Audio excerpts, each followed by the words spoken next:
Hi, I'm Kenny. Welcome to my channel. So I was reading a book for nighttime for sleeping. It's a bedtime story from Disney, and I knocked over my camera. So I'm gonna start over. Oh, by the way, since I deleted the other video, this lip I put on at 9:30 this morning. It is now 9:18. Look at that guy. 9:18 at night. No touch-ups. This is the Maybelline Superstay Matte Ink in 340 Exhilarator. I've had this for years, but I ate crackers after I put it on. I ate crackers and had water. Then I had lunch, which was pizza and wings from Costco, which was really good, and more water and stuff. So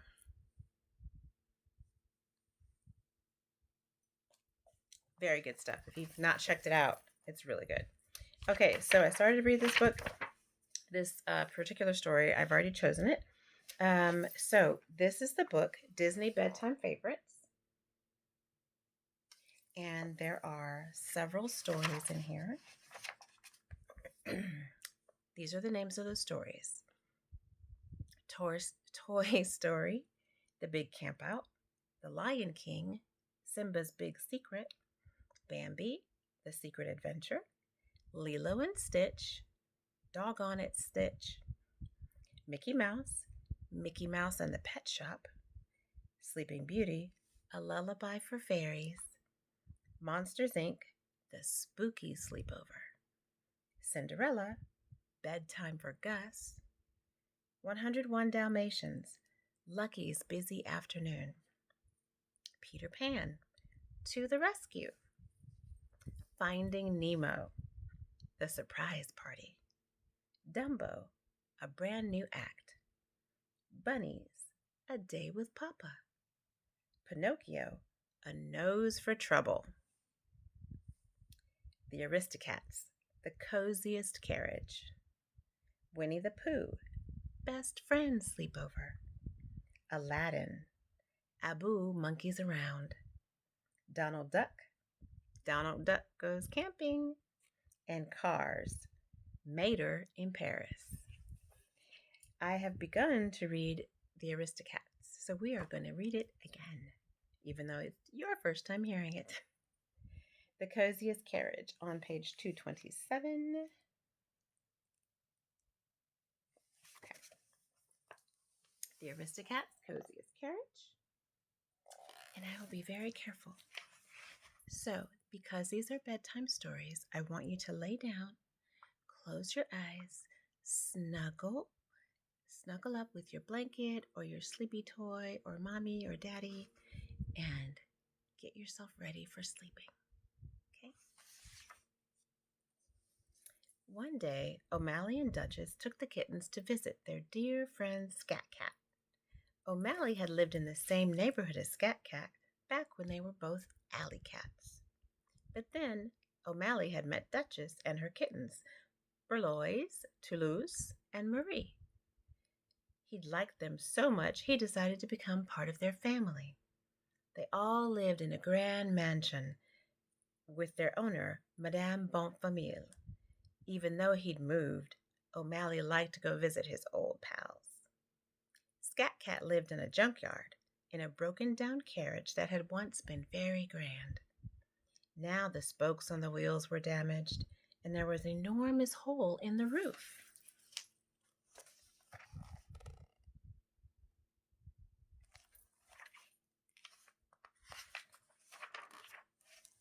Still, as far as Scat Cat was concerned, it could not have been more perfect. I feel free here, he told the kittens. I can come and go as I please, and when I stretch out on the cushions at night, I look up and there are the stars a-twinkling back at me. The kittens had a grand time playing with Scat Cat in the junkyard, but when the sun went down, they were glad to return to the soft pillows, cozy blankets, and warm milk at Madame Bonfamille's. A few days later, Scat Cat appeared at Madame's doorstep.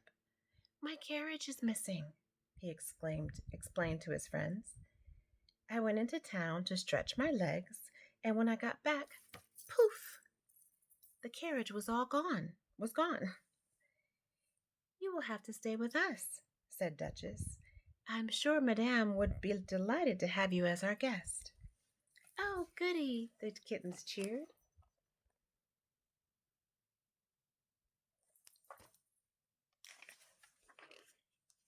You'll love it here, said Berlois. Well, Scat Cat said, thinking it over, that's a mighty nice invitation. Don't mind if I do. He plopped into an armchair. Huh, no ripped cushions here. The kitten scampered up next to him. Of course not, Marie said. Madame would never allow worn-out chairs in her house. Only the best furniture will do. Scat Cat nodded. I guess everyone just has a different idea of what best is, little lady. Me, I prefer cushions with the stuffing coming out of them.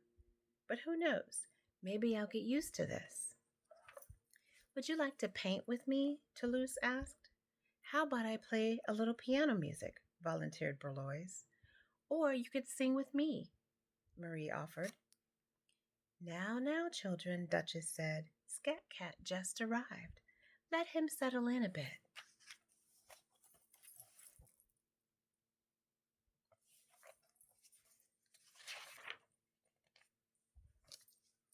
But after just one night, Scat Cat didn't know if he would settle in. The life of a house cat just wasn't for him. Everything at Madame Bonfamille's happened on a schedule. Meals were at 8 o'clock, noon, and 6 o'clock, sharp. Naps were from 9 to 11 and 1 to 4.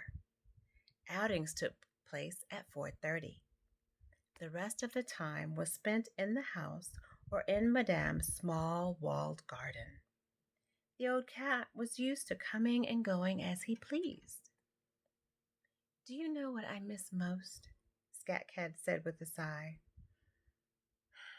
My old carriage.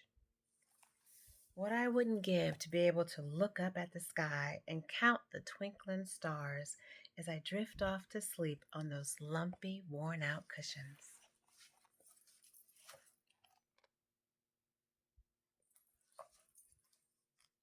Oh, he looks shy. It was hard for the kittens to imagine how any cat could like a broken down carriage better than a soft, cozy bed. But that's what Scat Cat had come to love, and that was good enough for them. I just wish there was some way we could get that carriage back for him, Marie said. Maybe there is, Berlois said with a grin. Follow me. He led the kittens to the drawing room where their mother was relaxing. Can we go to the carriage house, Mamma? Berlois asked. Well, their mother replied, you are supposed to be practicing your Italian this afternoon. But it's for a special surprise for Scat Cat, Toulouse said. All right then, Duchess said, but just for a while.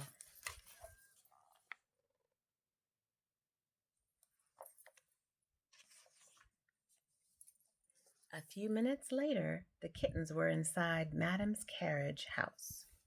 For some time now, Madame had been complaining about her old carriage. It's not even worth repairing, she had said one day.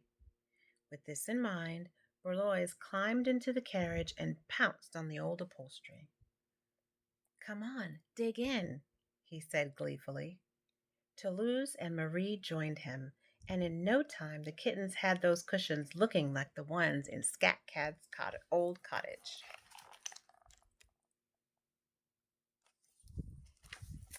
Cute.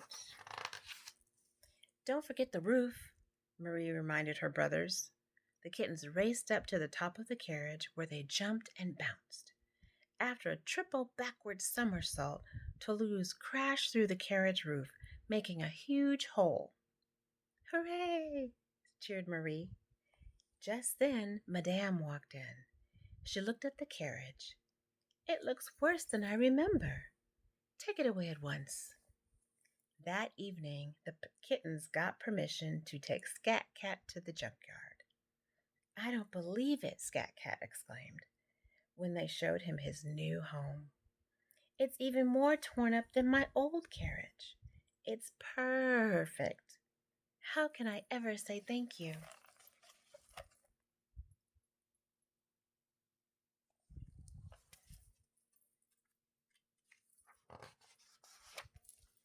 "Just promise you'll come back to visit us again," Berlois told him, "and maybe have a little warm milk on hand when we come to see you." "It's a deal," Scat Cat replied.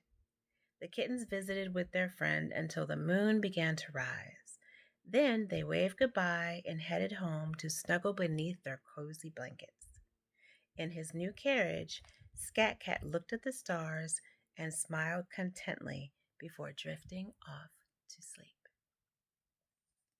And that was the Aristocats, the Coziest Carriage. Thank you for listening,